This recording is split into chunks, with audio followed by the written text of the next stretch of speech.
Warahmatullahi wabarakatuh. Alhamdulillahirrabbilalamin. Assalatu wassalamu ala asrofil anbiya'i wal mursalin wa ala alihi wa sahbihi ajma'in amma ba'du. Asyhadu an la ilaha illallah wa asyhadu anna Muhammadar Rasulullah. Allahumma sholli ala sayyidina Muhammad wa ala ali sayyidina Muhammad. Alhamdulillahirrabbilalamin ya Bapak Ibu, pada hari ini kita bisa dipertemukan dalam acara peringatan Maulid Nabi sekaligus parenting ya Bu ya, kegiatan parenting untuk ayah bunda.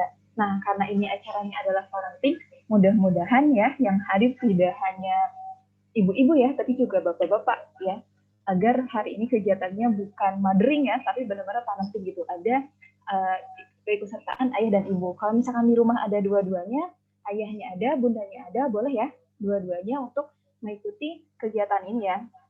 Agar apa? Agar friend kita untuk mendidik anak itu sama gitu ya, agar pemahaman kita sama. Oke, untuk memulai acara pada pagi hari ini, kita awali dengan bacaan basmalah bersama-sama. Bismillahirrahmanirrahim. Untuk selanjutnya, tilawah yang akan disampaikan oleh Al-Faiz. Al-Faiz sudah bergabung.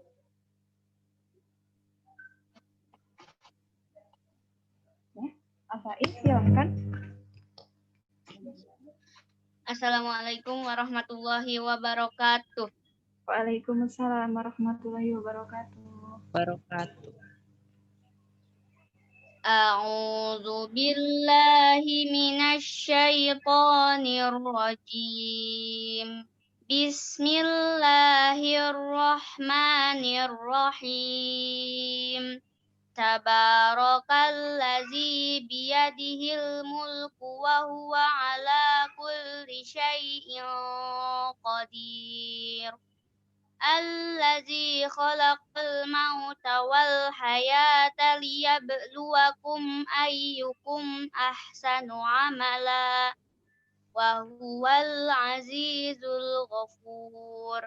Allazi khalaqa sab'a samawati tibaqa ma tara fi khalqir rahmani min tafawut farji'il basara hal tara min futur thumma rji'il basara karrataini yanqalib ilaikal basaru khasi'aw wa huwa hasir walaqad zayyana as-samaa'a ad-dunya bimasabiha wa ja'alnaha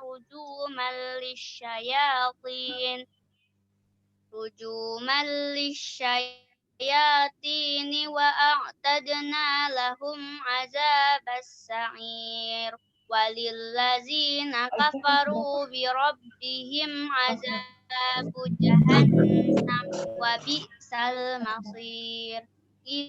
Iza ulku fiha sami'u laha syahiqaw wa hiya tafur takadu tamayyatu minal ghayz kullama ulqiya fiha fawjun sa'alahum khazanatuha alam ya'tikum nazir. Qalu bala qad ja'ana nazir fakadzabna wa qulna ma nazzalallahu min syai'in in antum illa fi dhalalin kabir.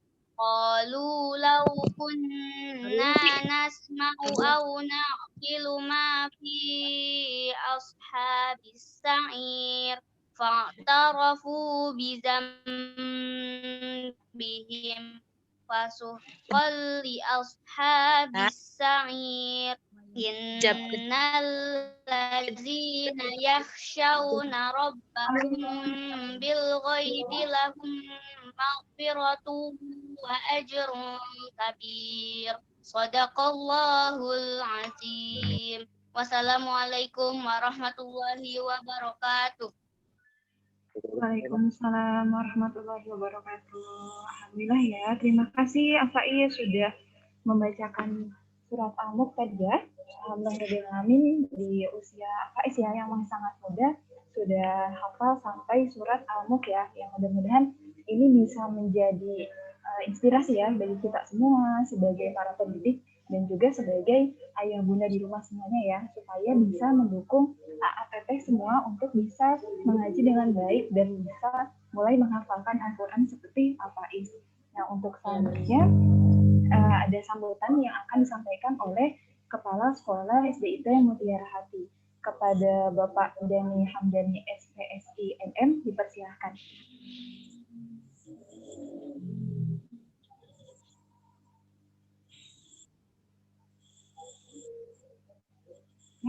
Pak Dani, mangga.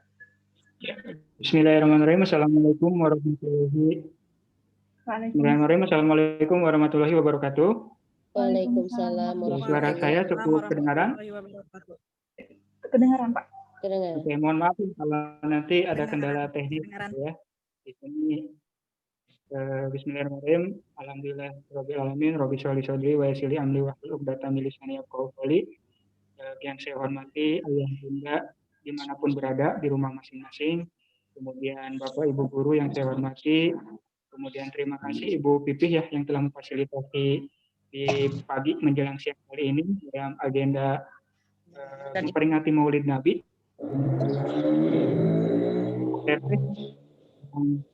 Berada di rumah, alhamdulillah pada kesempatan kali ini kita diberikan kesempatan berkumpul di tempat masing-masing meskipun jarak di antara kita, tetapi hati-hati kita senantiasa bersama, gitu ya. Seperti itu. Tidak lain dan tidak bukan bahwa kita berada di sini adalah sebagai salah satu upaya kita meneladani orang yang sangat luar biasa, orang yang kita belum pernah bertemu sama beliau, orang yang belum pernah kita melihat secara langsung pada beliau, tetapi beliau senantiasa menyayangi kita, gitu ya. Senantiasa menyayangi kita, bahkan di akhir hayatnya beliau ingat kepada kita ya, dengan umati seperti itu. Dalam era kali ini, bagaimana kemudian kita sebagai umatnya mampu meneladani Nabi Muhammad SAW. Kemudian di sini saya lebih menekankan bagaimana kemudian kalau saya suara saya cukup jelas ya. Ada beberapa hal yang ingin saya sampaikan. Pertama adalah saya mengucapkan selamat kepada panitia, kemudian selamat Hari Raya Maulid Nabi ya, Maulid Nabi yang mudah-mudahan dengan Maulid Nabi senantiasa kita bisa mengambil dari setiap risalah yang Rasulullah jalani, kemudian meneladani sifat-sifatnya. Nah, itu yang pertama. Kemudian yang kedua, informasi dari sekolah bahwa dengan meneladani Nabi Muhammad, bagaimana kemudian dalam era hari ini atau era abad 21 ini mampu kita implementasikan dalam kehidupan sehari-hari. Nah, kalau untuk dari sekolah sendiri ini menjadi inspirasi pendidikan khususnya di SDIT Mutiara Hati, bagaimana kemudian dengan meneladani Rasulullah ini mampu terimplementasikan dalam anak didik kita, gitu ya. Dalam konsep yang kita tawarkan adalah generasi unggul seperti itu. Jadi slide mungkin bisa dilihat ya. Ini generasi unggul ini diambil dari bagaimana kita menelaah kemudian mengkaji dari Nabi Muhammad SAW seperti itu. Nah, ini adalah 3 hal yang kemudian kita tawarkan sebagai bentuk peneladanan kita terhadap Nabi Muhammad yang mudah-mudahan bisa diimplementasikan dalam pendidikan kita ya, pendidikan di SDIT Mutiara Hati. Ada 3 hal yang menjadi pokok gitu ya. Pertama adalah Al-Quran. Itu Al-Quran bagaimana kemudian kita mengetahui Nabi Muhammad SAW adalah salah satunya dengan memahami Al-Quran gitu ya. Memahami Al-Quran dari mulai membaca, kemudian mentadaburi dan dan sebagainya seperti itu. Kemudian selanjutnya adalah karakter ya. Karakter yang dimiliki oleh Nabi Muhammad mudah-mudahan senantiasa kita bisa belajar dan kemudian bisa diimplementasikan baik oleh guru, kemudian juga ATT, ayah bunda, dan lingkungan di sekolah SDIT Mutiara Hati. Begitupun juga kompetensi.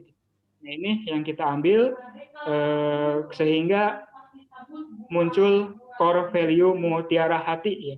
Mutiara sebenarnya ini sudah Mutiara Hati ada dua hal, karakter dan kompetensi gitu. Jadi dengan menggali keteladanan Nabi Muhammad, kita mampu bisa bersaing sebagai umat ataupun generasi yang unggul di abad 2000, di abad 21 seperti itu. Nah, ini karakter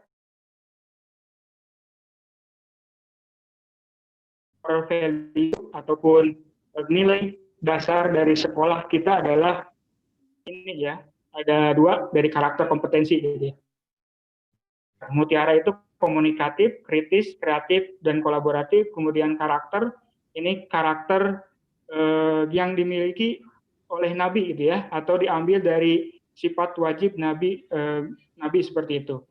Hak pertama adalah patonah gitu ya. Kita bermimpi bagaimana kemudian anak-anak kita ini adalah cerdas gitu. Cerdas ataupun bisa dikatakan intellectual property gitu. Kecerdasan yang kemudian itu berdasarkan atau dipandu oleh wahyu gitu. Kecerdasan yang bukan hanya sekedar kecerdasan yang sifatnya umum gitu, tetapi kecerdasan yang memang berdasarkan apa-apa yang telah diturunkan oleh Allah Subhanahu wa taala gitu melalui wahyu. Itu adalah patonah atau intellectual property ataupun cerdas gitu ya, cerdas kenabian. Kemudian amanah, tablik dan sidik seperti itu ya. Nah, itu yang mudah-mudahan dengan kita meneladani Nabi Muhammad SAW, kemudian mudah-mudahan bisa diimplementasikan dalam bentuk pendidikan ataupun kurikulum IT Mutiara Hati. Mudah-mudahan ini senantiasa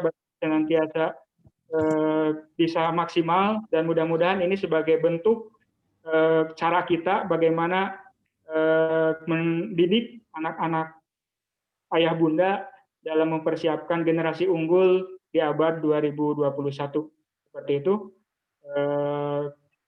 Itu mungkin pesan saya yang bisa disampaikan. Saya ucapkan sekali lagi terima kasih kepada panitia, terima kasih kepada ahlan wasalan ya, kepada pemateri Ustadz Diana, dan juga Bapak Ibu guru dan tetehnya yang berada di rumah. Mudah-mudahan di era pandemi seperti ini kita semakin bisa menguatkan hati-hati kita, doa-doa kita, dan kita berpangku tangan. Mudah-mudahan kita senantiasa diberikan keselamatan, dijauhkan dari mara bahaya, dan khususnya pandemi ini segera diangkat oleh Allah Subhanahu wa taala dan kita kembali seperti normal, dan mudah-mudahan bisa memaksimalkan amal-amal kita, amal-amal sebagai bekal kita nanti ketemu dengan Nabi Muhammad, ketemu dengan idola kita, teladan kita.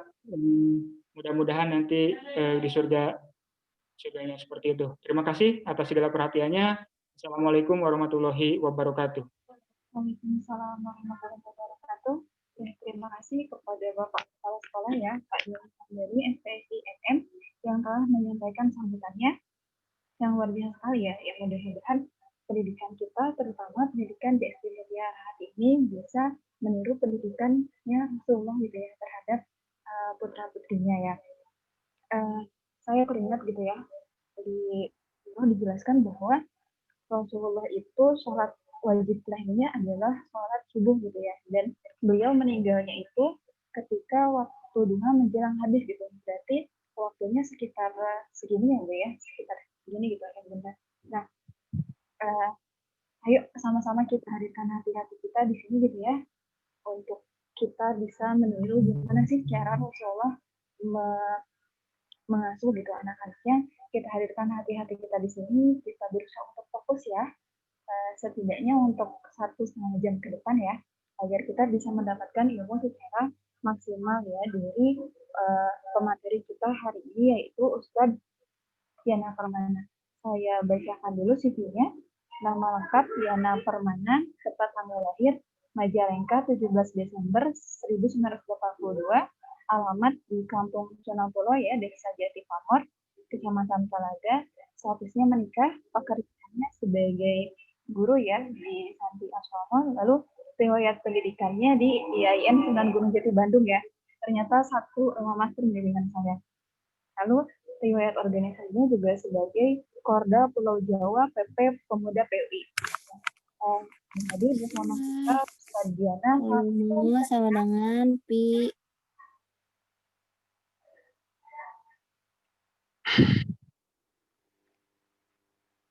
Assalamualaikum Ustaz Diana.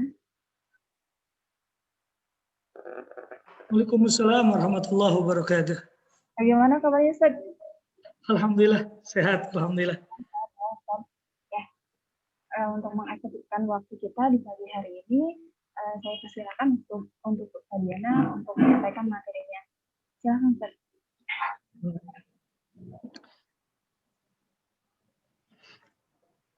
Cukup jelas ya suaranya ya? Iya, jelas Pak. Bismillahirrahmanirrahim. Jelas, Pak. Bismillahirrahmanirrahim. Assalamualaikum warahmatullahi wabarakatuh. Waalaikumsalam warahmatullahi wabarakatuh. Alhamdulillahi rabbil alamin. Alhamdulillahilladzi hadana bidinihil qawim wa bayyana siratahul mustaqim bil ayati wa dzikril hakim wa sunnati rasulihil karim. Ashhadu an la ilaha illallah wahdahu la syarika lah wa ashhadu anna Muhammadan abduhu wa rasuluh. Allahumma salli wa sallim ala sayyidina Muhammadin wa ala alihi wa ashabihi wa man tabi'ahu bi ihsanin ila yaumiddin, amma ba'du. Fa ya ayyuhal hadirun usikum wa iyaya bittaqwallah faqad fazal muttaqun. Bapak Kepala Sekolah SDIT Mutiara Hati yang saya hormati, Bapak Ibu Dewan Guru yang saya hormati, dan seluruh ayah, bunda, abi, umi, orang tua, wali santri, santri atau wali siswa, wali murid SDIT Mutiara Hati yang dirahmati Allah Subhanahu wa Ta'ala. Alhamdulillah pada kesempatan hari ini, di siang hari ini kita dipertemukan oleh Allah Subhanahu wa Ta'ala. Dengan kudrat dan iradat Allah kita bisa bertemu walaupun tidak bisa langsung tatap muka. Hari ini dengan wasilah Zoom, dengan kecanggihan teknologi, kita bisa berkomunikasi walaupun Bapak Ibu berada di rumah atau berada di tempat masing-masing. Bapak Ibu Dewan Guru juga mungkin ada yang di sekolah, ada yang di rumah masing-masing. Saya pun hari ini berada di tempat saya mengabdikan diri untuk membantu sedikit mencerdaskan bangsa begitu.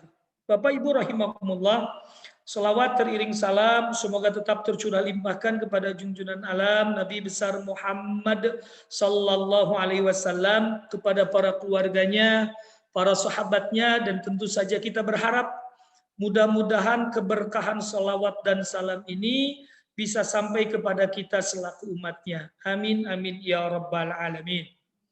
Bapak Ibu rahimakumullah, sebelum dilanjutkan, sebelumnya saya mohon maaf yang sebesar-besarnya karena tidak sempat atau mungkin belum menyempatkan untuk bikin oret-oretan yang sebagai bahan materi yang disampaikan. Nanti mungkin penyampaiannya hanya langsung secara verbal saja. Kemudian yang kedua, saya juga berterima kasih kepada seluruh hadirin yang telah berpartisipasi, sekitar berapa? 63 orang ya. 63 orang yang berpartisipasi. Mudah-mudahan pertemuan siang hari ini bisa sama-sama kita ambil hikmahnya, ambil petik manfaatnya. Ada istilah Sunda mah aya sasireun sapenyeureun, yang bisa kita ambil kemudian bisa kita aplikasikan dalam kehidupan kita sehari-hari. Mungkin nanti selama penyampaian ke depan, mohon maaf kalau nanti bahasanya campur. Karena ini insya Allah semuanya orang Majalengka ya. Mungkin orang kisaran Talaga, Cikijing ya, mungkin Bantarujek lah. Kisaran orang-orang di daerah Kidul. Mohon maaf nanti kalau seandainya bahasanya campur dengan bahasa Sunda. Bapak Ibu rahimakumullah, dalam kitab Tarbiyatul Aulad dijelaskan ada beberapa kewajiban orang tua terhadap Allah memberikan kewajiban kepada kita sebagai orang tua dalam kepengurusan anak. Di dalamnya ada ketika anak itu lahir, yang pertama ada yang disebut dengan akikah. Ya, orang Jatipamor bilang ekah. Ada akikah, itu merupakan kewajiban orang tua yang walaupun sebagian para ahli fikih berpendapat bahwa akikah itu hukumnya sunnah.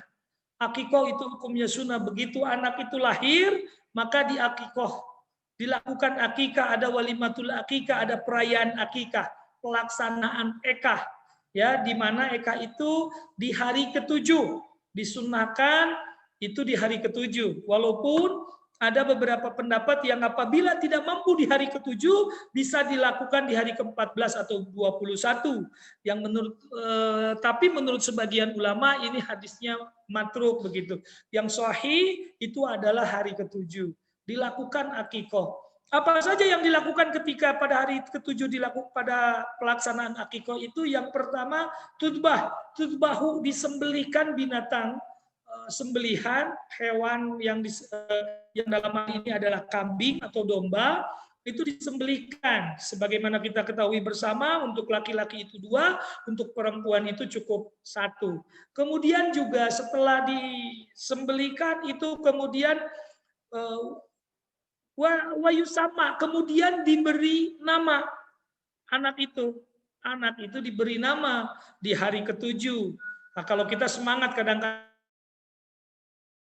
diberi nama, alhamdulillah, karena memang biasanya namanya sudah dipersiapkan sejak dalam kandungan, sebelum lahir orang tua sudah mempersiapkan nama. Nah, mohon maaf mengenai nama, karena nama itu adalah doa, maka nama itu harus sebaik-baiknya nama yang baik, nama yang bagus, yang harus disematkan kepada anak-anak kita.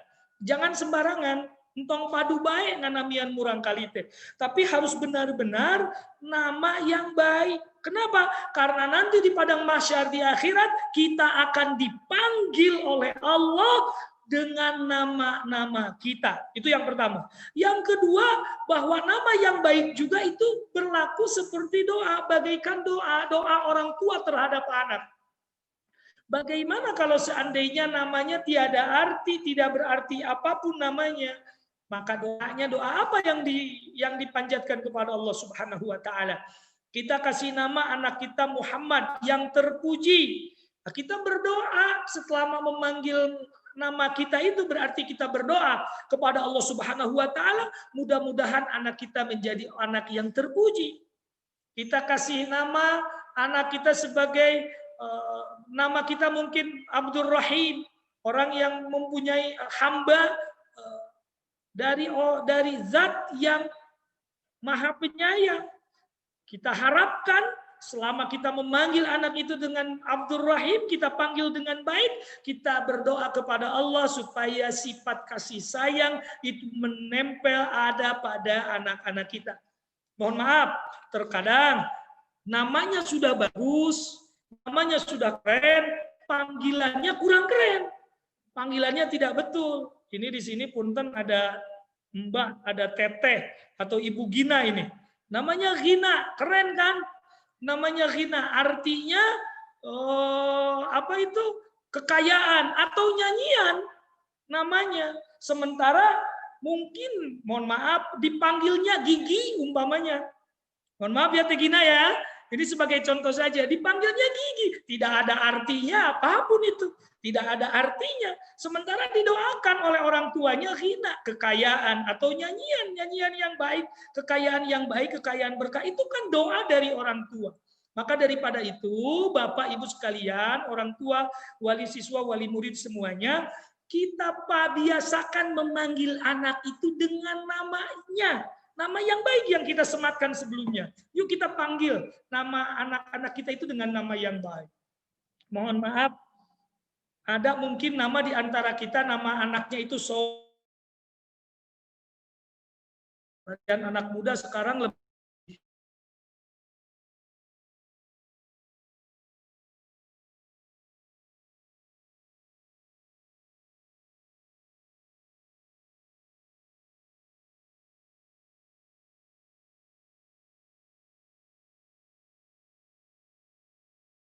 masa. Yang selanjutnya mengenai nama ini yang salah paham di kampung-kampung di kita, sok aya istilah berat teuing ngaran. Terlalu berat sama nama. Bapak Ibu rahimakumullah, tidak ada istilah berat teuing ngaran. Ieu budak teh ngaranna berat teuing teh ngaranna teu cocok jadi gering bae. Namanya Sirojuddin, umpamanya diganti dengan nama yang tidak ada artinya. Nama apalah begitu ya, nama-nama kebarat-baratan. Jadi Mick Jagger gitu namanya, gitu kan, yang tidak ada artinya.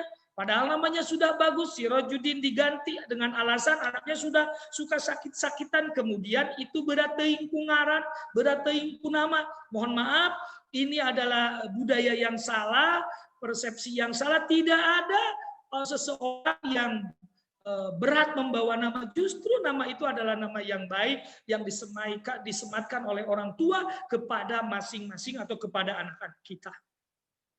Yang selanjutnya masih dalam bab akikah, setelah disembelikan diberi nama wayuhlako, kemudian dicukur, di rambut apanya istilah kalau orang Sunda bilang mah rambut geuleuhna dipiceun, dikerok, dipiceun, kemudian suka digram, ditimbang, nanti kemudian dikonversikan ke emas yang kemudian itu disedekahkan, begitu ya. Nah,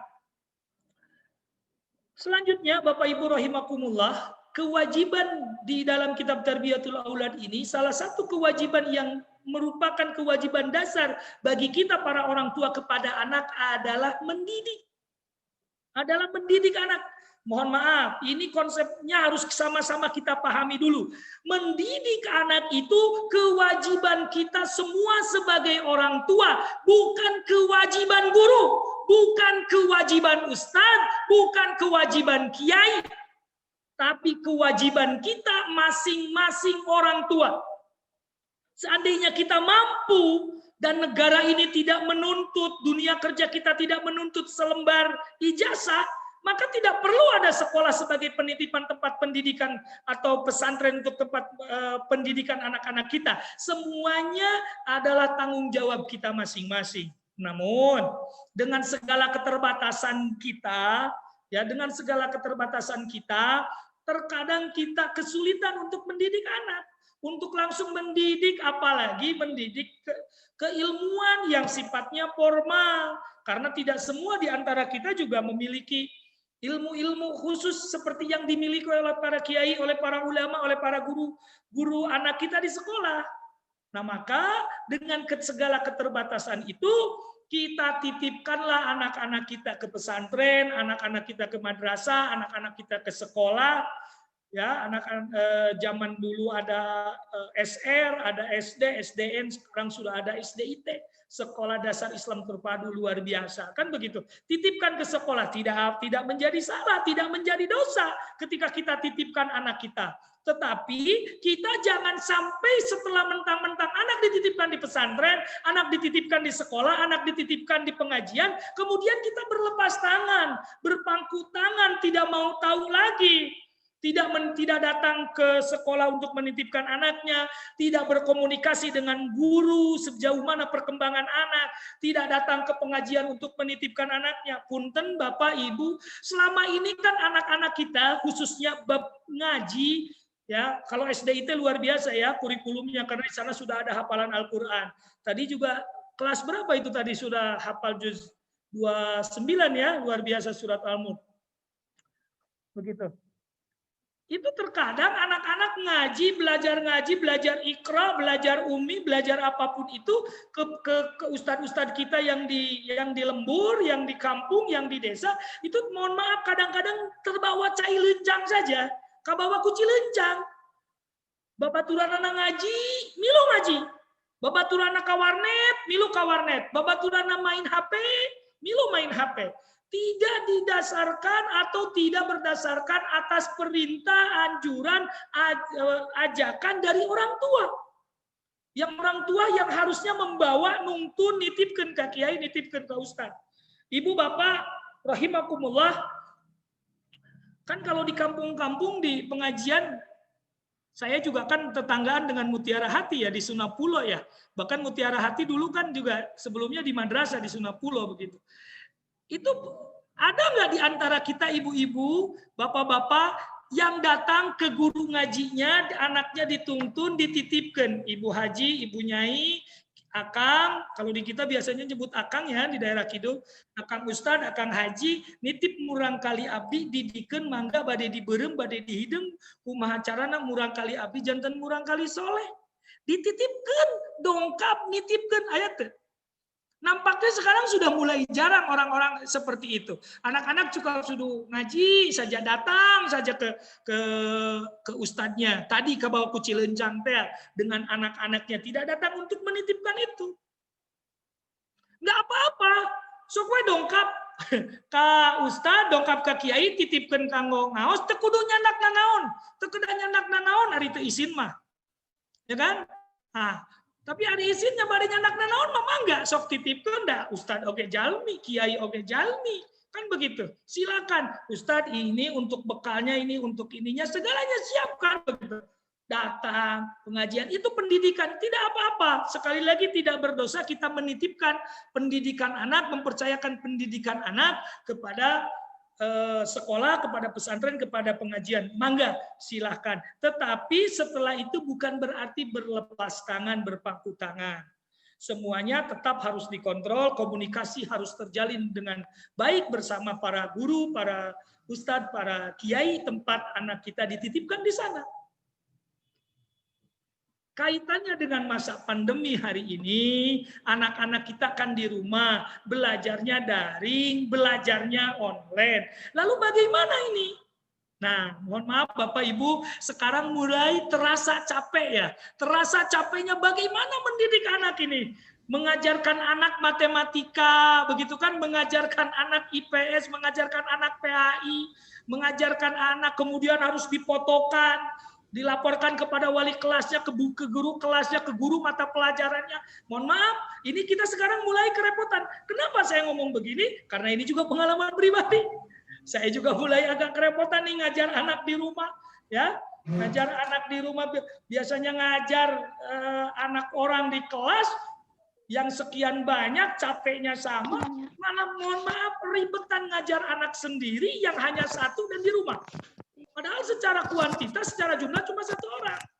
Makanya mohon maaf nih Pak ya, untuk tidak menganggap remeh tugas-tugas para guru. Guru luar biasa ini, guru-guru. Terima kasih kepada guru-guru, kepada asatidah-asatidah yang ada di SDIT Mutiara Hati yang telah mendidik dengan ikhlas, luar biasa mendidik para siswa, para santrinya.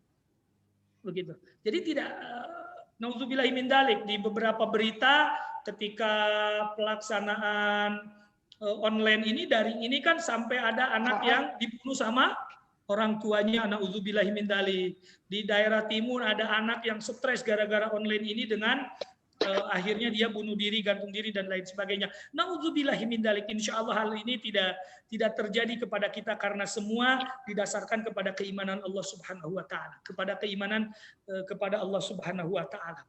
Bapak Ibu rahimakumullah, di masa pandemi ini kita jadi lebih banyak waktu bersama dengan anak.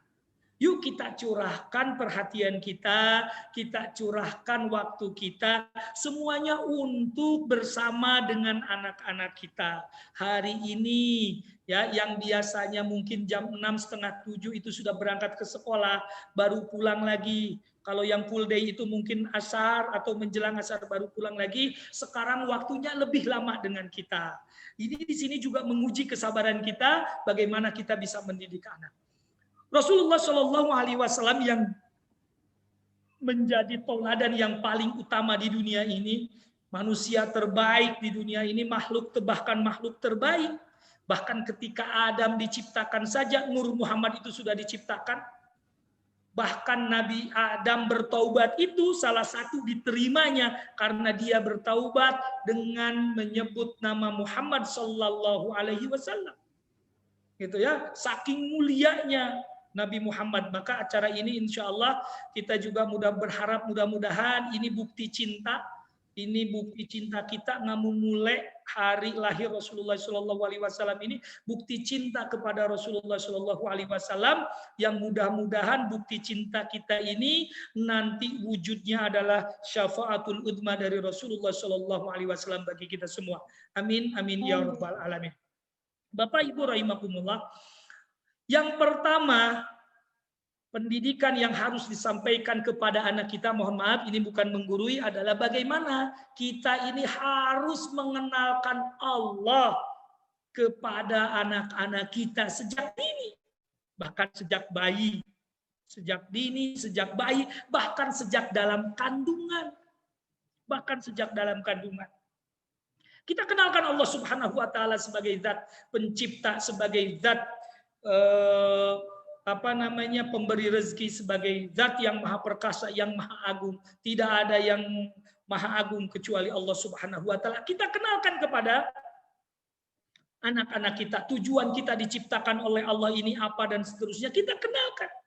Bahkan sejak dalam kandungan. Ibu bapak rahimakumullah, mohon maaf, 2 minggu yang lalu, tepatnya tanggal 18 Oktober, saya ngobrol-ngobrol dengan salah satu seorang psikolog, ngobrol-ngobrol dengan seorang psikolog yang biasa menangani, mohon maaf, anak-anak yang berada di SLB, mohon maaf, anak-anak yang mempunyai keunggulan di sisi lain begitu. Ketika dia seorang psikolog ini kemudian menanyakan kepada orang tuanya, kepada ibunya, kenapa anak ibu bisa lahir seperti ini? Kira-kira pada waktu ketika mengandung itu seperti apa? Apa yang ibu lakukan ketika mengandung anak ini, mengandung si A, si T ini? Kemudian seorang ibu yang anaknya istimewa itu, ya, kemudian dia menjawab, waktu dia mengandung dia stres secara ekonomi, dia kurang, suaminya kurang perhatian, bahkan ada yang selingkuh dan lain sebagainya, sehingga dia stres, dia tidak merawat anaknya, jangankan merawat dengan baik. Begitu ya, terkadang dia kurang makan karena tidak mau makan karena stres tadi dan lain sebagainya. Akhirnya keluar anak yang ini agak susah ngambil kosakatanya ya. Ya anak yang istimewa lah ya begitu. Kemudian seorang psikolog ini juga ngobrol lagi dengan orang tua yang anak-anaknya hafiz Quran, yang anak-anaknya yang masih kecil sudah banyak menghafal Al-Quran, bahkan sudah hafal 30 juz Al-Quran. Kemudian ditanyakan, apa yang ibu lakukan ketika hamil? Saya ketika hamil, ketika saat istirahat, setelah bekerja, setelah ibadah itu suka memperdengarkan Al-Quran, suka mengaji, kemudian mengelus-ngelus sambil membaca sholawat dan seterusnya. Sehingga pendidikan anak ketika hamil ini, mohon maaf ini bukan spesialisasi saya, tapi hasil obrolan dengan seorang psikolog ini, masih ingat saya tanggal 18 Oktober itu, ini membuktikan bahwa ternyata pendidikan dini ketika hamil saja itu berpengaruh kepada anak. Apalagi ketika anak itu sudah lahir. Ya, maka yuk kenalkan anak-anak kita kepada Allah Subhanahu wa taala sejak masa kandungan. Kalau teori barat menyatakan lagu-lagu klasik itu baik bagi ibu hamil sama janinnya, maka teori di dalam Islam itu dia lebih baik atau yang paling baik itu adalah ayat-ayat Al-Quran. Perdengarkan, ibunya sering membaca Al-Quran, ibunya juga sering mendengarkan Al-Quran. Begitu lahir, yang disetelnya, mohon maaf, bukan musik tuh. Ya, bukan musik atau bukan apal, bukan lagu apa. Bahkan ketika tidur, Bu, ketika tidur itu sebaiknya diputarkan di tempat dia tidur itu adalah lantunan ayat suci Al-Quran terus diputarkan. Hari ini mungkin juz 1, besoknya juz 2 terus, atau mungkin bulan ini juz 1, bulan depan juz 2 terus, maka insya Allah itu akan menerap dalam ingatan mereka. Ya, jadi pendidikan ketika pertama kali pendidikan di masa kecil ini, kenalkan dia dengan Allah Subhanahu wa taala. Dalam surat Luqman yang sudah sama-sama kita kenal, dalam surat Luqman yang sudah sama-sama kita hafal, ya bunayya la tusyrik billahi inna syirka la dzulmun adzim. Ketika Luqman mengajarkan kepada anaknya, itu jangan menyekutukan Allah. Kenalkan dulu Allah, siapa Allah, apa tujuan Allah menciptakan kita dan lain sebagainya.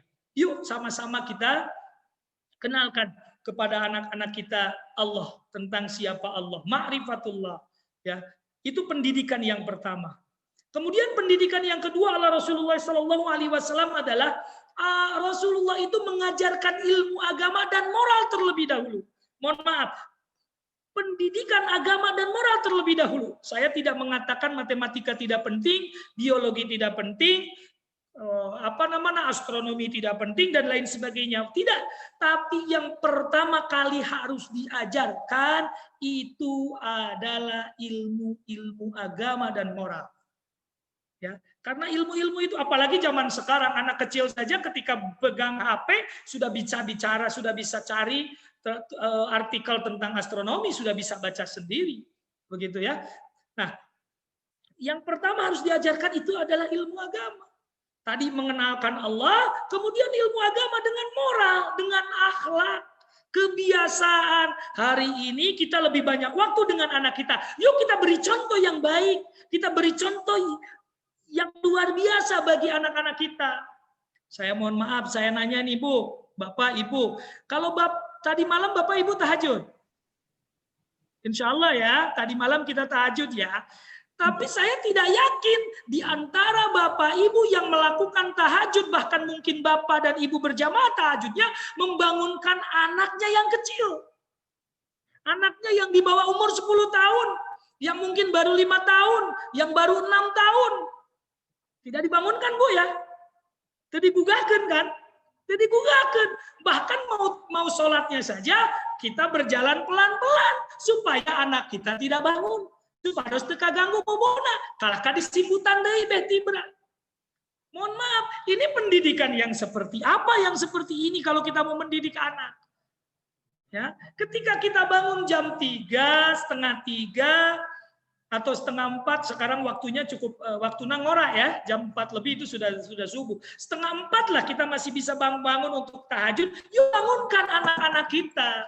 Aa, Teteh, Soleh, Soleha, ganteng, cantik, yuk bangun, ikut sama mama, ikut sama ayah, ikut sama abi, sama bunda, sama umi, yuk kita tahajud. Ajak anak itu, bangunkan, supaya anak kita itu tahu bahwa orang tuanya jam setengah 4, jam 3 melakukan ibadah sholat, sujud kepada Allah Subhanahu wa Ta'ala. Supaya mereka tahu. Ketika mereka pergi kuliah ke Bandung, ke Jakarta, bahkan ke Eropa, ke Timur Tengah sekalipun, ketika mereka bangun di sana, mereka masih ingat pada jam 3 malam, jam 2 malam, sebelum subuh orang tua saya membangunkan saya untuk melakukan sholat malam. Ini mohon maaf, salahnya di antara kita, kalau disebut tandai, disuruh tidur lagi. Ini mau pendidikan kita seperti apa? Ustadz, kan kasihan. Anaknya masih kecil, belum sholat. Tidak apa-apa, anaknya masih kecil, dia kita bangunkan, dia tidak sholat, tidak apa-apa. Yang penting anak tahu dulu bahwa kita sholat. Bahwa kita sholat. Kita sholat ketika kita sholat, dia tidur di samping kita, tidur di bawah kita, di belakang kita. Yang penting dia tahu bahwa orang tuanya ini sholat. Kalau memang anaknya masih terlalu kecil, tapi dia harus tahu. Ya, ajarkan pendidikan ilmu agama dan akhlak. Rasulullah SAW mengatakan, mana hala walidun waladahu afdalu min adabin hasanin. Tidak ada pemberian orang tua yang paling baik bagi anak-anaknya kecuali adab yang baik. Adab yang baik, adab yang mulia. Ini mohon maaf Ibu Bapak rahimakumullah. ketika sekolah kita daring, ketika sekolah kita dilakukan online, ilmu formalnya mungkin bisa ditransfer lewat media online, lewat media sosial, apapun namanya, mungkin lewat Zoom, mungkin lewat WhatsApp, dan lain sebagainya. Tapi karakter, tapi akhlak tidak bisa di-online-kan. Cara memperbaiki bacaan Quran, tahsin Quran, tidak bisa di-online-kan. Memperbaiki bacaan sholat, gerakan sholat, tidak bisa di-online-kan, Ibu Bapak rahimakumullah. Ini kan berat, ini kewajiban yang luar biasa. Maka dalam masa pandemi ini, yuk guru-gurunya mungkin terbatas dengan jarak dan lain sebagainya, hanya baru bisa menyampaikan untuk saat ini mungkin baru bisa menyampaikan ilmu-ilmu formalnya saja, maka akhlak, ilmu-ilmu praktik dan karakter-karakter yang lainnya itu sekarang berada pada pundak-pundak kita. Sentuhan-sentuhan rasa dan lain sebagainya itu sekarang ada pada diri kita. Mohon maaf, sekarang itu kan sudah jarang kalau orang lewat, kalau anak lewat ada gurunya, ada orang tua atau orang lain yang tidak dikenal. Mungkin kalau di sekolah ini berjalan, tapi ada beberapa di luar, di kampung, di jalanan, ketika dia lewat, ketika anak kita berjalan, kemudian ada orang tua yang berjajar di jalan itu. Sudah banyak sekarang anak yang tidak permisi. Kalau dulu makan punten sambil ngadeng-deken badan ya, tangannya sebelah begitu punten, ngiring ngalangkung begitu. Hal-hal yang seperti ini sudah jarang. Dan sekali lagi mohon maaf, ini tidak bisa diajarkan lewat online. Tidak bisa diajarkan lewat online. Harus praktek langsung. Siapa? Hari ini implementasinya di zaman pandemi oleh kita semua. Yuk, pelajaran agama dan akhlaknya, tutur katanya. Bahkan saking pentingnya akhlak, Rasulullah SAW sampai mengatakan, innama bu'istu liutamima makarimal akhlak. Sesungguhnya aku diutus ke dunia ini untuk menyempurnakan akhlak, untuk memperbaiki akhlak-akhlak manusia. Begitu kan?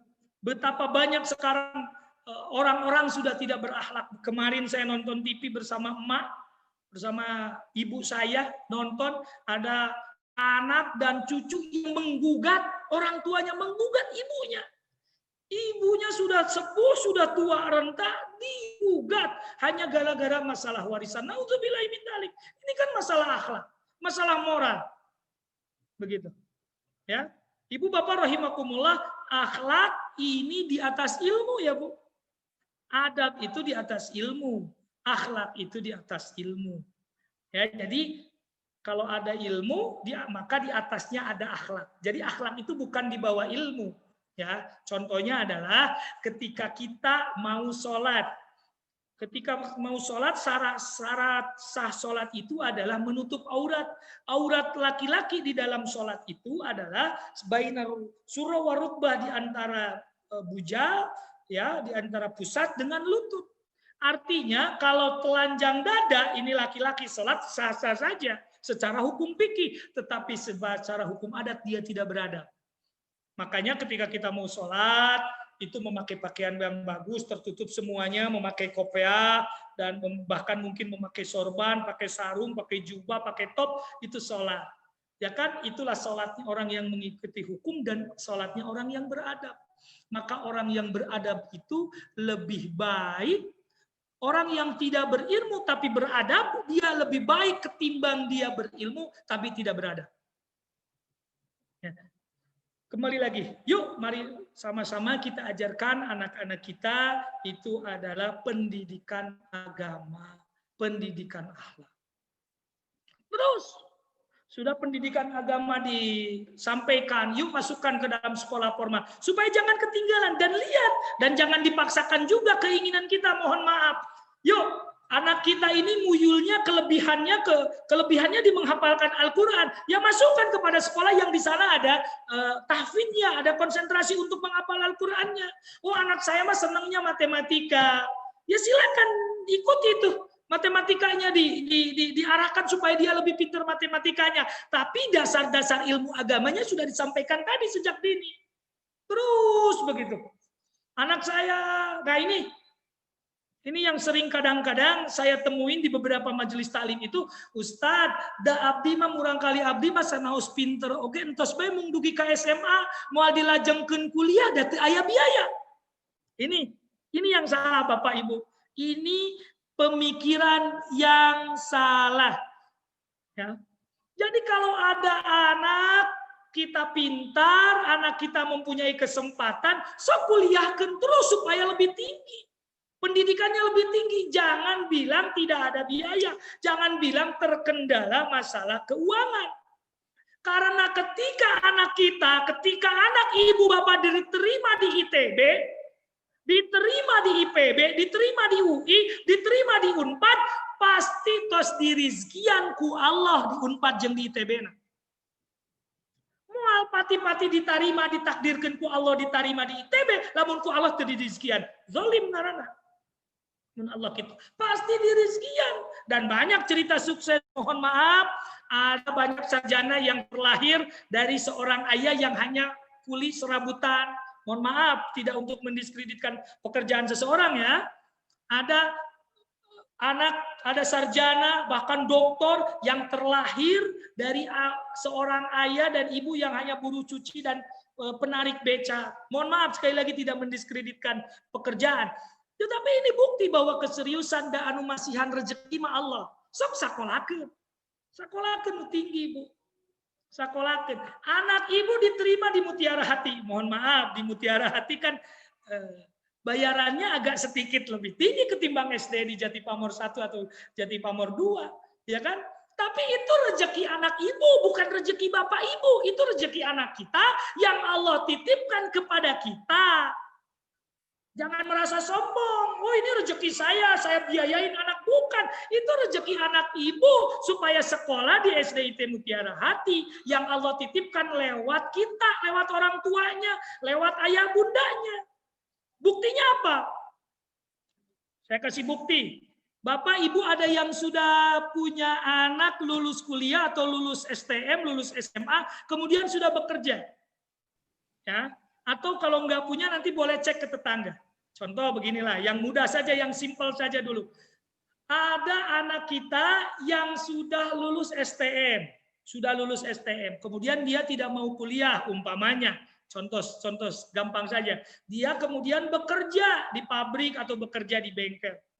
Sanaos teu acan tiasa masihan ka urang, tapi dia sudah bisa menghidupi di hidupnya sendiri, biaya hidupnya sendiri. Ya, walaupun mungkin belum bisa memberi banyak kepada kita, tapi dia tidak menyusahkan kita lagi. Dia punya penghasilan minimal untuk dirinya. Sampai sini paham ya? Sampai sini paham ya? Dia sudah punya penghasilan untuk dirinya. Sehingga untuk bensin, untuk makan tidak lagi merepotkan kita. Karena dia sudah bekerja, sudah lulus sekolah, sudah bekerja dan punya penghasilan sendiri. Sementara ketika dia sekolah di STM, dia kita biayain. Ada biaya perjalanan transportasi, biaya makan, jajan, pendidikan, dan lain sebagainya. Katakanlah sebulan itu untuk biaya-biaya itu, contoh simpelnya 1 juta dalam sebulan. 1 juta dalam sebulan ketika anak kita masih sekolah. Lalu anak kita sudah lulus sekarang dan sudah bekerja tadi. Sudah punya penghasilan sendiri dan tidak mengandalkan kita. Umpamanya dia kos, jadi kita makannya sendiri walaupun belum bisa ngasih duit ke kita lah begitu ya. Artinya beban kita sudah hilang tuh sudah berkurang 1 orang. Artinya biaya yang sebelumnya 1 juta per bulan itu harusnya ada kan? Logika matematiknya harusnya ada. Logika matematiknya harusnya ada yang 1 juta yang biasa diberikan selama sebulan itu untuk anak yang sekolah di STM. Kemudian anaknya sudah lulus, sudah bekerja, tidak lagi menyusahkan kita, sudah punya penghasilan sendiri. Saya jamin uang yang 1 juta itu tidak ada sekarang. Saya jamin tidak ada. Harusnya ada. Oh, berarti sekarang beban kita ayah sudah berkurang karena si AA sudah bekerja. Anak kita sekarang tinggal nyekolahin 2 yang biasanya si AA 1 juta, sekarang masuk kita tabungkan untuk tabungan umroh dan haji. Saya jamin uang itu tidak ada. Kuping saya dah. Kuping nih. Ini kuping nih. Kalau ada nih kuping nih. Ya kan, kuping kan? Tidak ada, uang itu tidak ada. Ini bukti bahwa itu adalah rizki Allah Subhanahu wa Ta'ala untuk anak kita dalam bentuk pendidikan. Bisa dipahami ya? Nah, makanya jangan pernah takut untuk menyekolahkan anak. Jangan pernah takut untuk menyekolahkan anak. Saya punya pengalaman bertemu dengan seorang OB di sekolah, anaknya dokter sekarang. Anaknya dokter. Luar biasa. Sehingga yuk, pendidikan anak jangan pernah jadi ganjalan gara-gara ekonomi, gara-gara keuangan. Yuk kita sekolahkan anak-anak kita setinggi mungkin. Tapi tentu ilmu agama dan moral menjadi dasar yang paling utama yang harus diterapkan terlebih dahulu kepada mereka. Kemudian yang ketiga, yang Rasulullah SAW kan ajarkan kepada anak-anaknya adalah Rasulullah itu mengajarkan tanggung jawab dan amanah.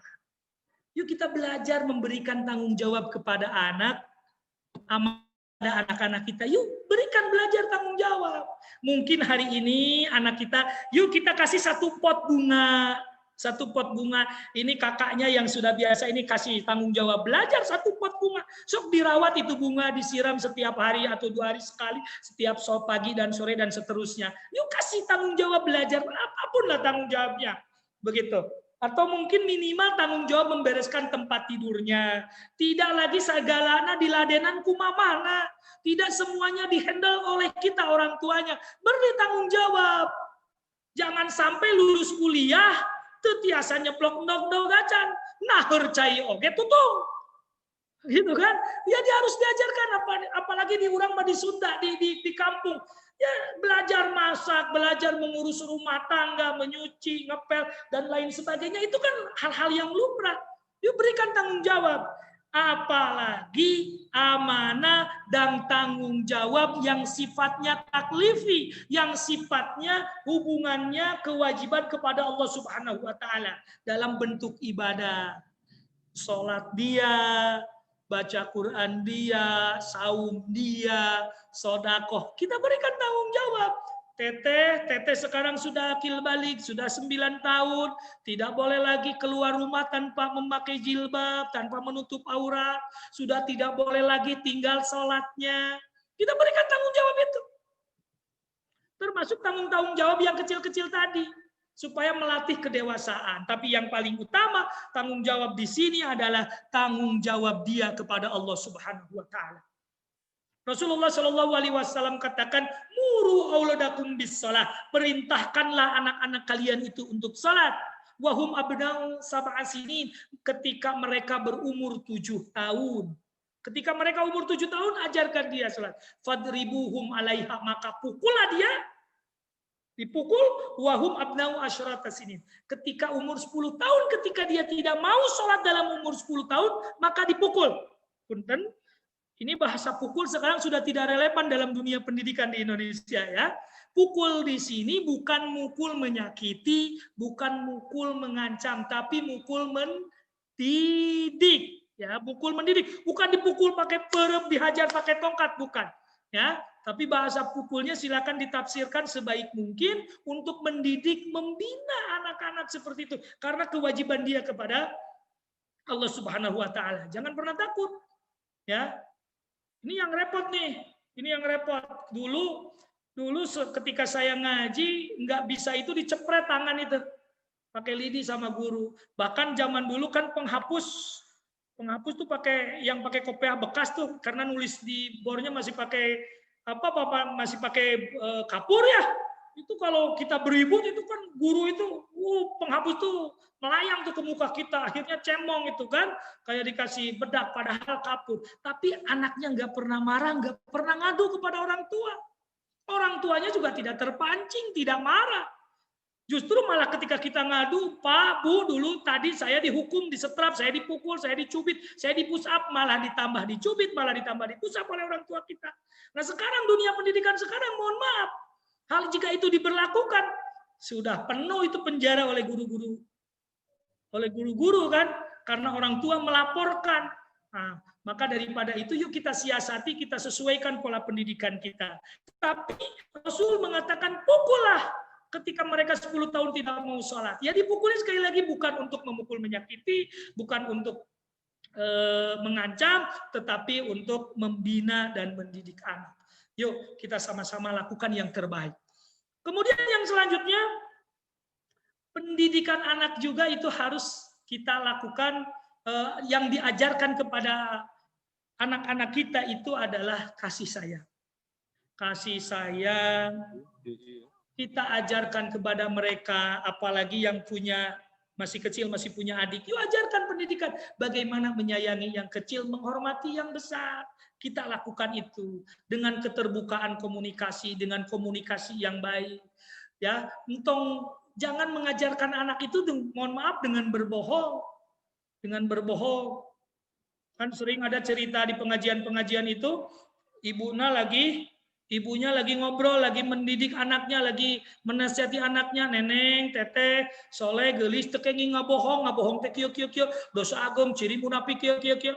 Begitu lagi ngobrol begitu, ada yang ngetuk-ngetuk pintu, tuk. Assalamualaikum.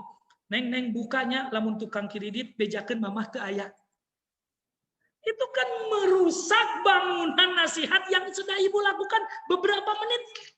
Yang tadi beberapa menit lalu, kemudian dirusak dengan gaya-gaya seperti itu. Jangan sampai mendidik anak dengan seperti itu, dengan komunikasi yang baik dalam seluruh aspek kehidupan yang ada di di lingkungan kita. Kemudian yang kelima, yang harus kita ajarkan kepada para anak-anak kita itu adalah, yuk kita harus bisa mengajarkan anak dalam memilih teman, memilih kawan. Ya, jangan sembarangan memilih teman, jangan sembarangan memilih kawan. Orang Sunda sering bilang, lamun urang ulin bergaul jeung tukang lantung, maka badan urang bakal bau lantung. Lamun orang bergaul dengan orang yang berjualan minyak wangi, dengan orang tukang parfum, maka badan kita akan wangi parfum, akan bau minyak wangi, akan sengit minyak wangi. Maka daripada itu, yuk kita ajarkan untuk memilih teman yang baik. Mohon maaf, ini terkadang anak-anak sekarang bertemannya bukan berdasarkan akhlak, bukan berdasarkan agama, tapi berdasarkan kekayaan, status ekonomi. Yang kaya bikin geng, yang kaya anak-anak pinggiran, orang-orang yang kurang mampu dengan orang yang kurang mampu karena minder dan lain sebagainya. Jangan pernah ajarkan itu kepada anak kita. Walaupun mungkin hari ini kita mampu, yuk terapkan, ajarkan kepada kita untuk memilih teman itu bukan berdasarkan status ekonomi, bukan berdasarkan kekayaan, tapi sekali lagi berdasarkan agama. Agama di sini maksudnya adalah kebaikan atau ketaatan dalam melaksanakan agama. Ya, boleh kita bergaul dengan orang-orang selain muslim, yang non muslim itu juga kita boleh bergaul selama mereka tidak terang-terangan menghina dan memusuhi kita. Kita bergaul saja dengan mereka dengan baik, dengan akhlak yang baik, tapi dalam hal ideologis tetap lakum dinukum waliyadin. Ya, dalam sisi kemanusiaan kita berteman. Memilih teman yang baik di sini maksudnya adalah supaya anak-anak kita itu tahu anak-anak kita ini baik. Kalau anak kita bergaulnya dengan anak-anak yang soleh lagi, yang tadi istilah saya di awal kabawa kuci lencang, kalau teman-teman yang ngajak ke pengajian, mereka datang ikut ke pengajian. Tapi kalau mereka bergaulnya dengan anak-anak yang suka main game online saja, ya lama-lama kecanduan. Yuk kita belajar pilih-pilih itu dengan baik, dengan komunikasi kita yang baik. Ar-rajulu ala dini khalilihi. Kita melihat seseorang itu, agama seseorang itu tergantung kepada agama temannya. Falyanzur ahadakum man yukhalilu.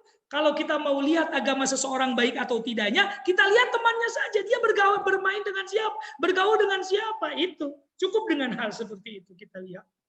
Ya, jadi ajarkan teman kita, anak kita untuk memilih teman yang baik itu seperti apa.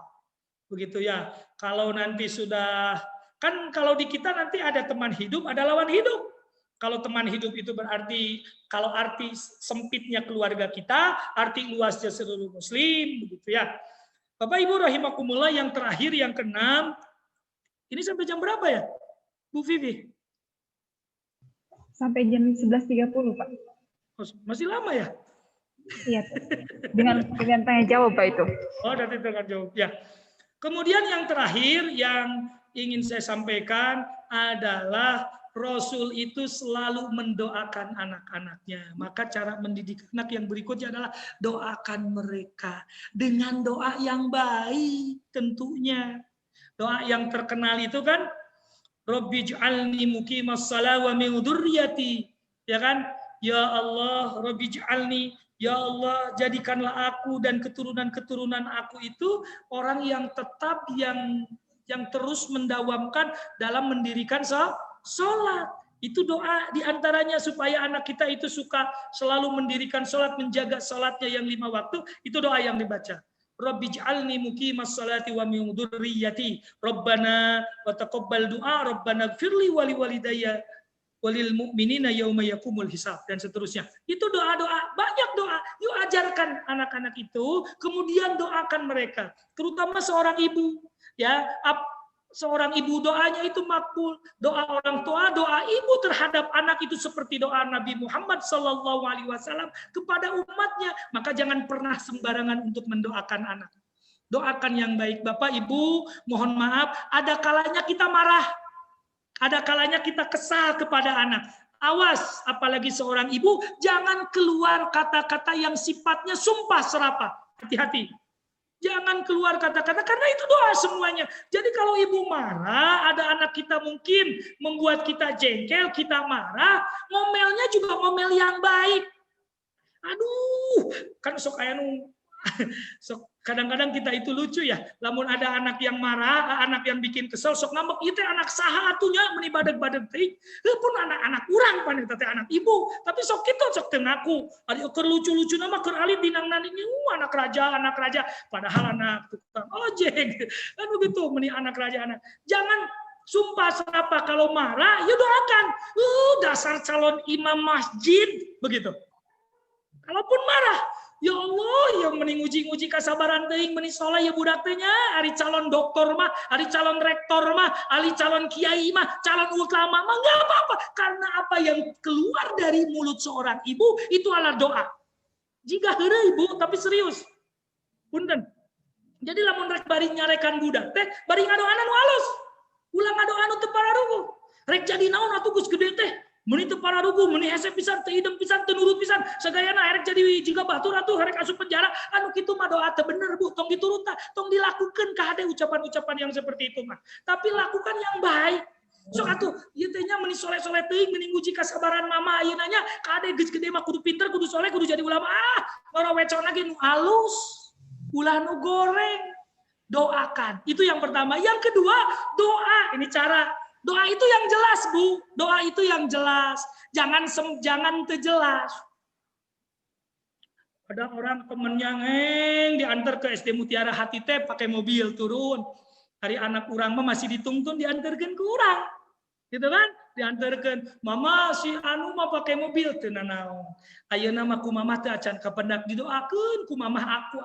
Ku ama sing kapendak. Didoakeun naon? Jik teh sing kapendak ku ama sing gaduh sing kamana-mana teh sing turun unggah mobil, sing turun unggah mobil, ngadoakeun teh jelas, geus gedena jadi kenek buhe, jadi kenek RW, gara-gara teh jelas kamana-mana turun unggah mobil papan kenek, mata doakeun teh jelas Bu, jiku mama didoakeun sing gaduh mobil, gaduh supir, amang ke kartun cali kaangkat kamana-mana, doa yang jelas.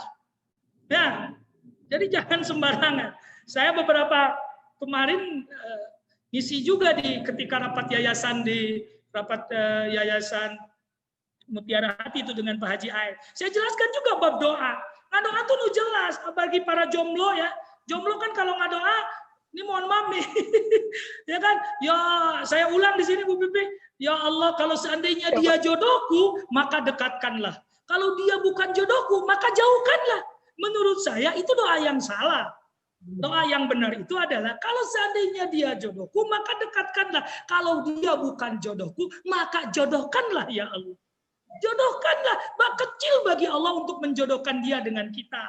Maka doa itu yang jelas. Jangan Tapi Juga jangan terlalu detail juga. Mendoa jangan terlalu detail. Ya Allah, abdi hoyong gaduh mobil, warnana beureum, platna kieu, merekna anu, jokna sekian, hargana sekian, ya ulah detail-detail teuing, panjang-panjang teuing, tapi cukup yang jelas saja. Ya Allah, mudah-mudahan abdi dipaparinan jodoh anu kasep, anu soleh, anu beunghan, anak hiji-hijina, bapana geus kolot, indungna geus kolot. Boleh doa seperti itu ya, seperti itu. Jadi yuk kita doakan anak-anak kita, anak menjadi baik, anak-anak yang soleh. Sekali lagi karena kesuksesan semua anak itu tidak terlepas dari doa-doa orang tuanya, terutama doa ibu. Maka yuk doakan. Bagi kita yang hari ini masih mempunyai orang tua, alhamdulillah, yuk setiap langkah-langkah kita, setiap keberadaan kita selalu minta doanya ibu, selalu minta doanya orang tua. Sayangi mereka, ya. Sayangi mereka, hormati mereka, apalagi di masa tua. Jangan pernah sakiti mereka. Tidak akan ada kesuksesan bagi kita tanpa doa orang tua. Tidak akan ada rezeki yang berkah bagi kita semua apabila hati-hati orang tua kita tersakiti oleh kita. Maka bagi yang jauh, yuk telepon, mungkin bisa 2 hari sekali, bahkan sebaiknya sehari sekali, paling lambat, paling tidaknya mungkin seminggu sekali kita telepon orang tua, minta doanya, tanyakan kabarnya, apa keinginannya, dan lain sebagainya. Karena salah satu pintu keberkahan, kesuksesan kita di dunia ini adalah doa orang tua. Hari ini kita menjadi orang tua, doakan anak-anak kita untuk supaya sukses di dunia dan di akhirat. Amin, amin, ya rabbal alamin. Itu saja yang bisa saya sampaikan. Mohon maaf atas segala kekurangan. Hadanallahu wa iyyakum ajmain. Wassalamualaikum warahmatullahi wabarakatuh. Waalaikumsalam warahmatullahi wabarakatuh. Ya, jazakallahu khairan katsir ya Ustaz Yana yang telah memberikan materinya luar biasa sekali ya.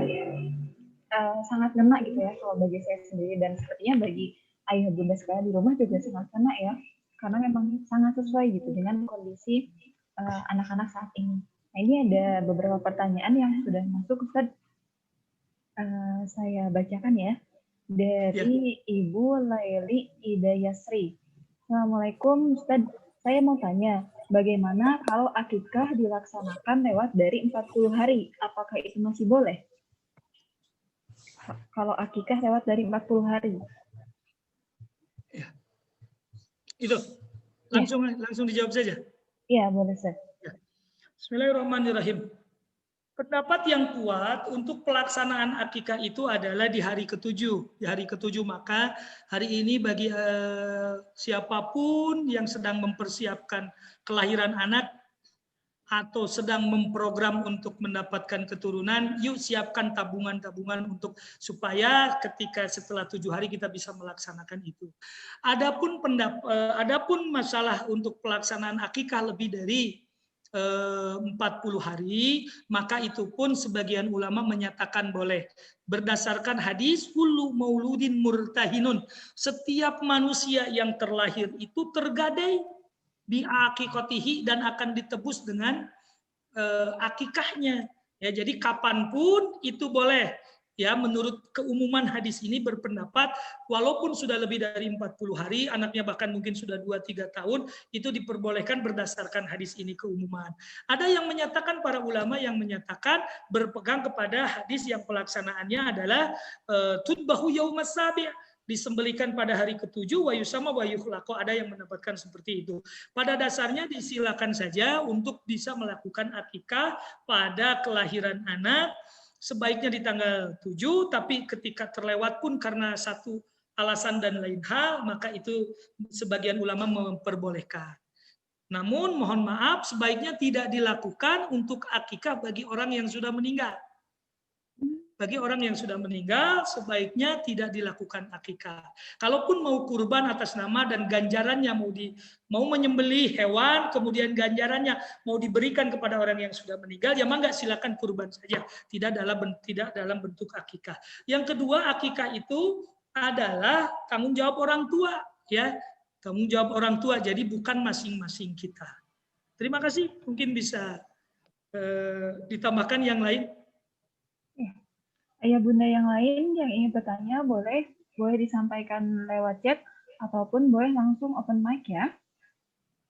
Silakan nanti boleh langsung.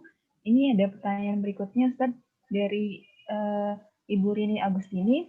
Assalamualaikum Ustaz. Ketika seorang anak memilih teman, bagaimana cara terbaik orang tua dalam mendampingi anak? Apakah kita harus melarangnya ketika anak bergaul dengan orang-orang yang berbeda gitu? Cara pengasuhannya mungkin. Bagaimana Ustaz? Bismillahirrahmanirrahim. Ini mungkin lebih kepada cara komunikasi yang disampaikan kepada anak-anak kita ya. Yang kedua, komunikasi yang baik. Satu itu ya satu. Yang kedua adalah dengan contoh, dengan memberikan contoh. Dan ini insya Allah tidak menjadi gibah, apalagi apabila tidak disebutkan namanya. Dikasih contoh, ini kalau orang bermain dengan orang seperti atau karakter orang seperti itu akan begini sehingga anak bisa lebih jelas dalam benak atau dalam pikiran mereka ketika lewat contoh seperti itu ya. Yang ketiga, tidak serta-merta langsung melarang dan mengekang. Ya, tidak. Tapi juga ini mohon maaf, ini saya kurang setuju juga dengan pendapat bahwa mendidik anak itu jangan keluar kata jangan ya. Kan ada beberapa itu jangan keluar kata jangan. Bagi saya kurang sependapat dengan itu. Kenapa? Karena di dalam Al-Qur'an pun keluar kata jangan. Jangan mengancam, di Al-Qur'an pun ada ancaman. Tapi tentu menggunakan kata jangannya tidak sering, tidak gampang, tidak begitu saja dikeluarkan.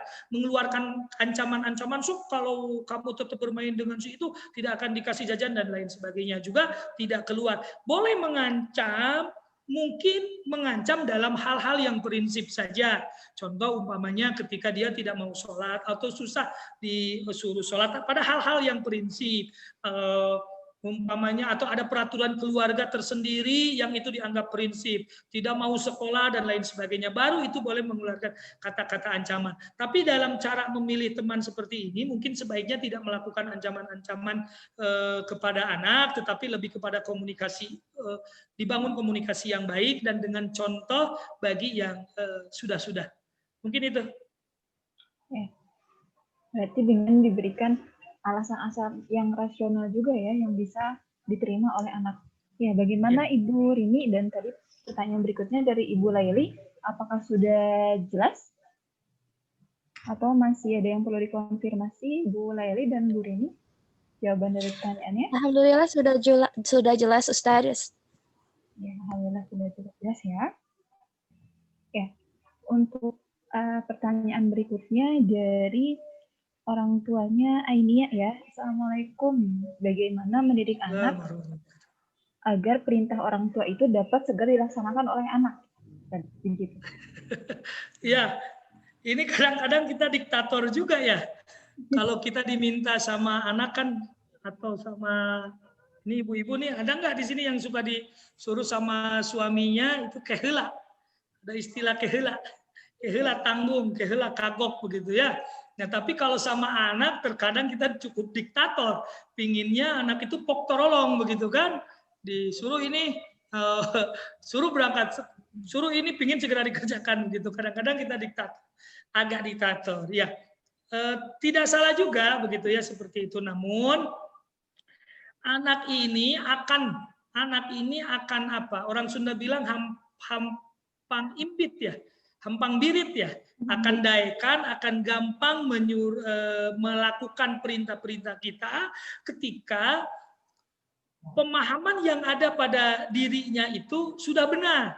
Contoh, pemahaman bahwa melakukan perintah orang tua itu wajib.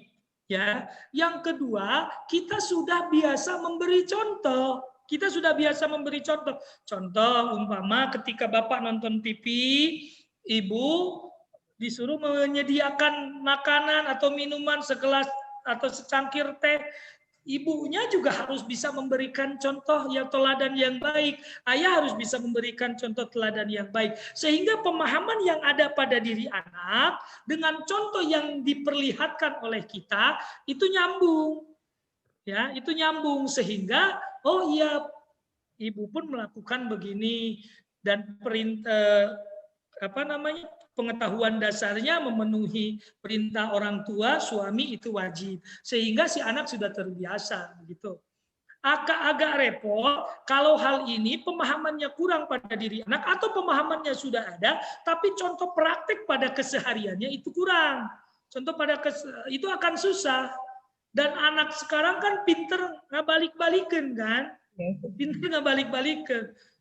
Suka tuh cina menihese pisan di piwarang-warung kumaha oge. Mama ge di piwarangku apa sekarang se? Mama oge. Nah, ini anak-anak yang sekarang ini jangan sampai budaya seperti ini ada pada keluarga kita begitu ya. Jadi harus betul-betul berdasarkan contoh itu lebih baik. Dakwah bil hal, dakwah dengan contoh itu jauh lebih baik daripada bil lisan. Tapi tentu ini semua didasari pada pengetahuan anak. Pengetahuannya apa? Tadi bahwa mentaati orang tua itu adalah wajib, menaati orang tua itu akan mendatangkan pahala, bahwa mentaati orang tua itu akan mendatangkan berkah, dan seterusnya. Ini juga harus dipahamkan kepada anak, supaya anak menarik, kemudian diberi contoh. Itu yang paling mudah sesungguhnya, paling simpel secara teori, tapi cukup sulit dalam pelaksanaan. Karena terkadang kita kurang sadar melakukan kegiatan atau berbicara apapun atau melakukan sebuah pekerjaan di hadapan anak yang kemudian anak itu meniru, anak itu mencontoh apa yang kita lakukan, dan ternyata apa yang kita lakukan itu tidak sesuai dengan apa yang kita ungkapkan atau kita nasihatkan kepada anak-anak kita. Walau alam bisawab.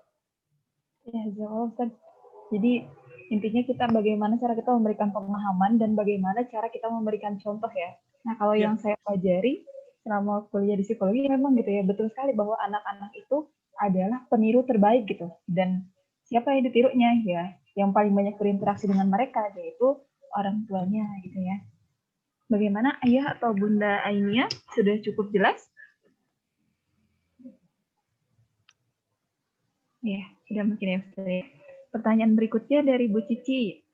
Assalamualaikum Ustaz. Bagaimana menyikapi sikap anak yang membawa kebiasaan yang jelek ya, atau bicara kasar dari lingkungan luar, sedangkan kalau di rumah tidak diajarkan hal-hal yang kurang baik seperti itu. Begitu Ustaz.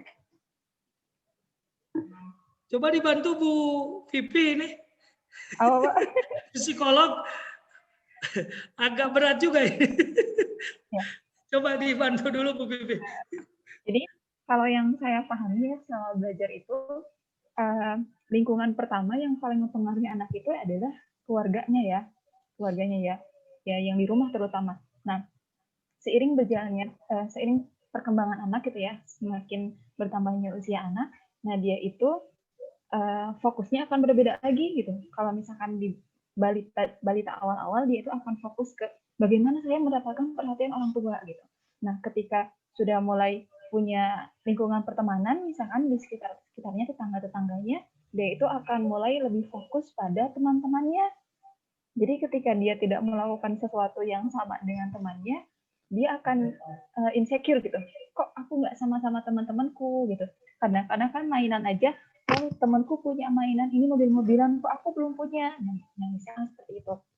Nah, kalau misalnya kebiasaan jelek yang dibawa dari anak dari luar ke rumah, sebenarnya asal kita masih memberikan batasan-batasan ya ke anak gitu.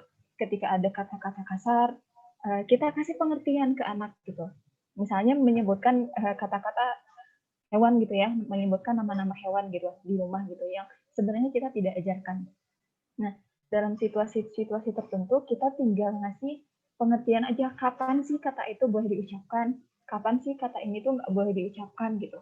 Karena kadang-kadang ketika anak tidak mengikuti peer group-nya, anak kelompoknya, dia tuh merasa kurang baik gitu. Nah, sebaiknya memang di awal, betul sekali ya, tadi di awal kita kenalkan anak-anak itu kepada agama, sehingga dia itu tahu yang namanya norma, tahu yang namanya baik dan buruk gitu. Nah, tapi nanti perlahan seiring berjalannya waktu, semakin dewasa, dia akan paham juga gitu, bagaimana norma baik dan buruk gitu. Kalau menurut saya sendiri sih, nggak usah langsung di-cut untuk jangan bergaul dengan teman-temannya tadi ya, yang memberikan efek buruk gitu. Tapi bisa dengan dibatasi aja gitu, dibatasi interaksinya. Apalagi kalau mulai masuk ke sekolah, bisa dipilihkan misalkan sekolah-sekolah yang memang mendukung penguatan karakternya. Seperti itu mungkin Bu Cici.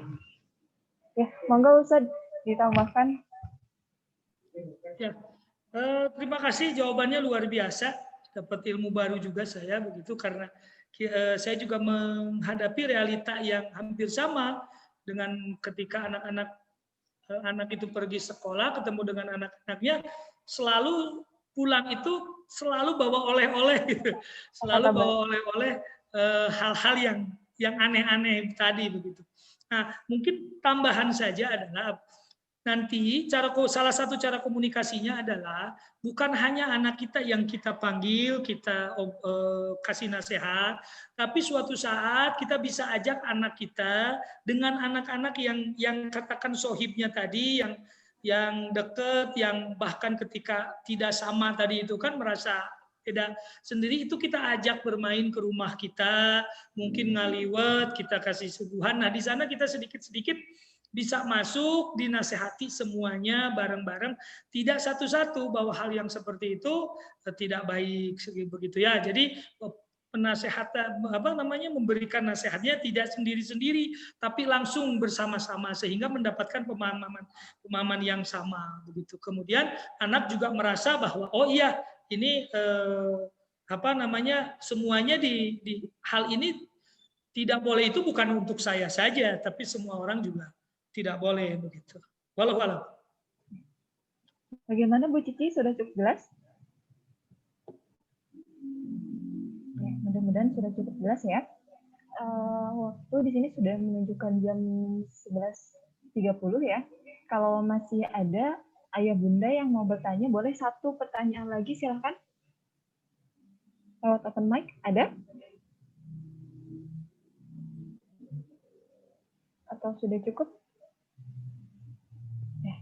Oke, alhamdulillah ya. Sepertinya ayah bunda sudah cukup ya dengan materi yang disampaikan pada siang hari ini ya. Mudah-mudahan materi-materi yang diberikan bisa langsung kita aplikasikan di dalam mendidik anak, karena terlebih lagi tadi ya seperti yang sudah disampaikan, mayoritas waktu anak sekarang ada di rumah bersama siapa? Bersama ayah bunda sekalian. Nah, di akhir acara ini ada 2 buah door prize ya yang ingin panitia berikan kepada orang tua. Silahkan siap-siap ya orang tua ayah bunda, boleh nanti dengan memberikan jawabannya ke kolom chat ya.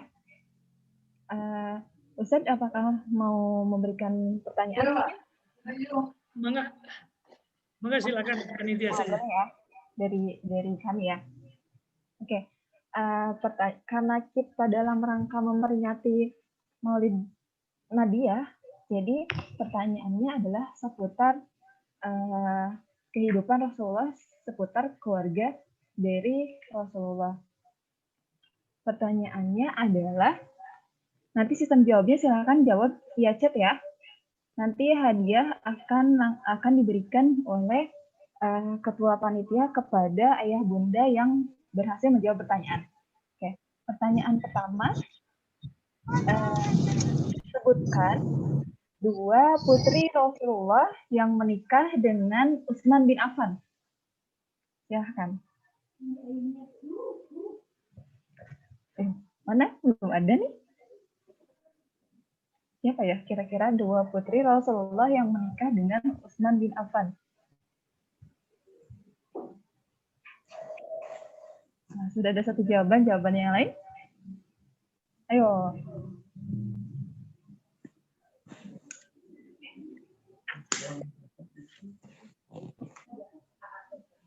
Jawab dari mana amat bisa.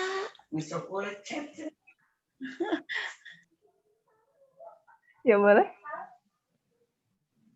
Sudah ada beberapa jawaban. Nanti jawaban tertepat dan terawal ya yang akan mendapatkan door prize. Door prize akan kami titipkan via AATP ya.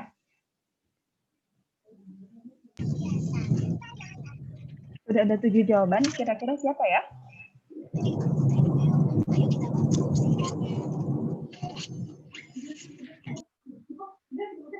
Nah ya, alhamdulillah sudah ada jawabannya, yang sudah ada beberapa jawaban. Kira-kira siapa ya, yang berhasil mendapatkan door prize pada acara ini adalah Bunda sebetulnya nih ya. Iza Nur Fahira ya. Jawabannya betul sekali. Ruqayyah dan Ummu Kulsum. Bunda, Ruqayyah dan Umi Kulsum. Bunda Iza ini orang tua dari siapa ya? Nanti biar bisa dititipkan. Oh ini sama ini ya? Iya. Udah Iza dulu. Itu pertanyaan. Betul.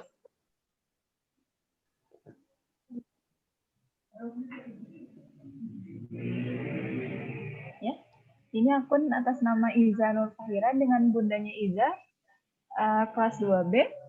Apakah betul?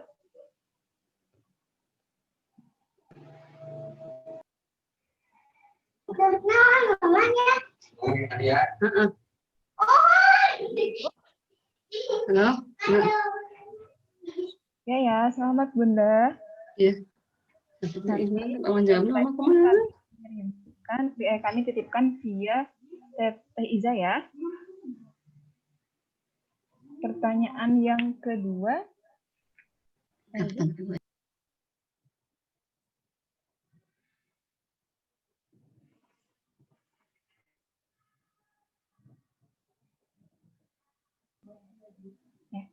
Pertanyaan yang kedua.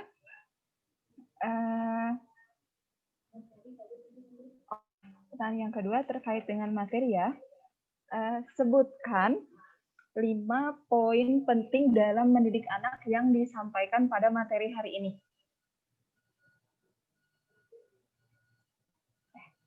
Boleh silakan cepet-cepetan nih di kolom chat.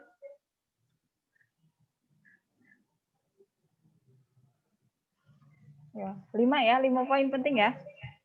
Yang akan mendapatkan hadiah adalah yang menyampaikan 5 poin paling lengkap dan tercepat.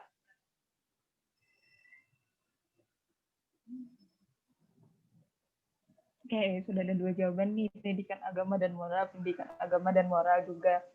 Tadi ada berapa poinnya? 5 kan ya? Yo. Ada 6. Oh, ada 6. Ada 6. Itu berarti ada 6. Ada 6. Ayo, 6 namanya apa? 1, 2, 3.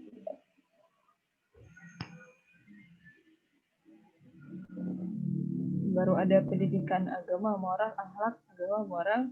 Yo. Tadi Bunda yang serius menyimak pasti bisa ya. Yo. Ataupun nanti misalkan yang paling banyak ya, yang paling banyak mengutarakan poin-poinnya.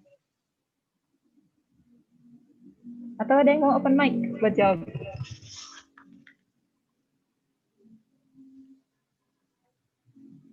Nah, wah. Ya, Bunda Iza lagi ya. Tapi ini sudah betul atau belum ya? Pendidikan moral, pendidikan akhlak, memberikan tanggung jawab, kasih sayang, memilih teman, mendoakan anak. 1, 2, 3, 4, 5, 6. Oh iya ya. Bunda Iza lagi ya yang mendapatkan door prize. Alhamdulillah selamat ya. Dari gimana? Ya.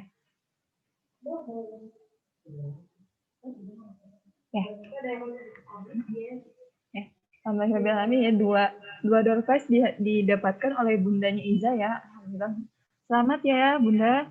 Mudah-mudahan nanti door prize yang diberikan bisa bermanfaat. Terima kasih juga untuk ayah Bunda yang sudah ikut ya dan sudah ikut menjawab ini ya, meramaikan door prize kita. Alhamdulillah ini bisa jadi salah satu parameter ya. Berarti memang ayah Bunda ini sangat memperhatikan materi-materi yang disampaikan oleh Ustaz ya pada hari ini. Sama-sama. Sebelum penutupan, silakan Ustaz, barangkali ada closing statement. Sudah cukup, terima kasih. Sudah cukup ya. Alhamdulillah ya. Mungkin lebih dari kesimpulan ya dari saya bahwa memang pendidikan anak itu adalah hal yang penting ya, dengan tadi berbagai poin-poin yang telah disampaikan, diantaranya dengan bagaimana cara kita menanamkan akidah kepada anak ya, mengajarkan ilmu agama dan moral juga, lalu memberikan rasa tanggung jawab dan amanah gitu hatinya, terus memilih teman dan juga mendoakan. Saya tutup dengan terjemahan dari surat An-Nisa ayat 9. Dan hendaklah takut kepada Allah orang-orang yang sekiranya mereka meninggalkan keturunan yang lemah di belakang mereka, yang mereka khawatir terhadap kesejahteraannya. Oleh sebab itu, hendaklah mereka bertakwa kepada Allah dan hendaklah mereka berbicara dengan tutur kata yang benar. Poinnya ada dua ya, kalau secara umum, bagaimana kita menanamkan takwa kepada Allah dan bagaimana kita bagaimana kita menanamkan parenting yang baik ya, dengan cara kita senantiasa berbicara dengan benar kepada anak-anak kita. Terima kasih Bunda di kesempatan pada siang hari ini, luar biasa sekali kita sudah sama-sama menimba ilmu. Mudah-mudahan ya malaikat mencatat segala effort yang telah diberikan oleh ayah bunda pada siang hari ini. Mudah-mudahan juga baik sekolah dan orang tua kita bisa kerjasama dalam mendidik anak agar bisa menjadi anak yang punya teladan atau punya akhlak-akhlak seperti Rasulullah SAW. Mohon maaf ya atas kesalahan-kesalahan atau kekurangan-kekurangan dari acara pada siang hari ini. Kita tutup dengan istighfar 3 kali. Astagfirullahaladzim, astagfirullahaladzim. Dan akhir majelis.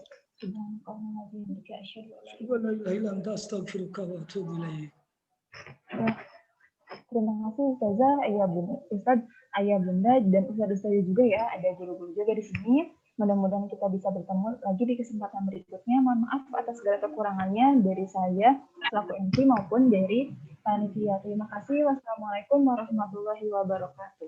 Waalaikumsalam. Waalaikumsalam warahmatullahi wabarakatuh.